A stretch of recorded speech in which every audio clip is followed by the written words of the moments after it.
Le façonnage. En termes généraux, le façonnage désigne une mise en forme.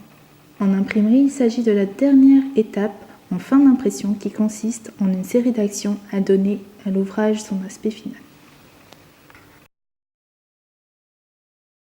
Le pliage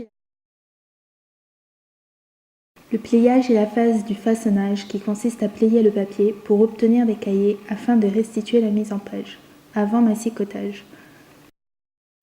Le pliage facilite l'utilisation et la production des documents.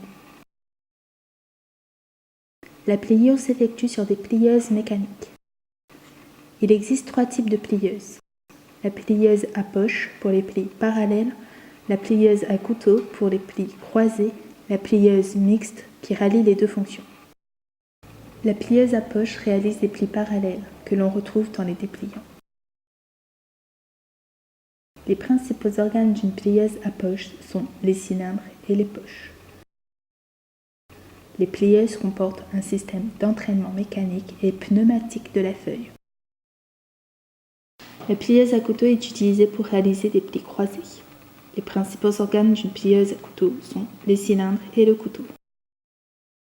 Le couteau tombe exactement entre les deux cylindres à l'endroit précis du pli. L'assemblage. Chaque cahier sont assemblés dans l'ordre avant d'être reliés définitivement. La reliure traditionnelle est utilisée afin de restaurer un livre. Les techniques utilisées par les restaurateurs sont les mêmes que celles utilisées par les artisans du Moyen Âge. La reliure industrielle et bureautique. Le docaré-colis. Les cahiers assemblés selon l'ordre normal de la lecture sont découpés sur le dernier pli du cahier à l'aide d'un massicot pour obtenir un dos bien plat. Les feuillets seront alors indépendants. Le livre posé sur le dos sera fraisé pour obtenir des entailles qui permettront à la colle de pénétrer. La couverture sera ajoutée aussitôt pour parfaire l'ouvrage et l'ensemble sera massicoté sur les 3 faces du livre.